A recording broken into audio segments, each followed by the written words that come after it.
Мъжете ненавиждат тези три неща у жените.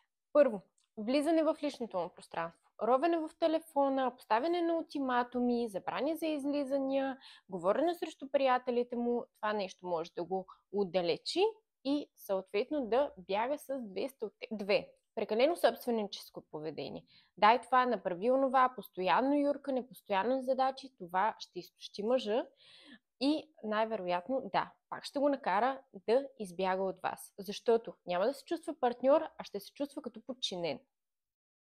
3. Прекалена критичност към себе си. Ако вие постоянно му се обяснявате колко сте дебела, подута, как не се чувствате добре в кожата си, в един момент той може да повярва на тези думи и дори да ги повтаря. Аз съм Габриела Ценева и съм експерт по лични взаимоотношения. Ако желаеш да разбереш повече за мъжете и за тяхната психология, последвай ме.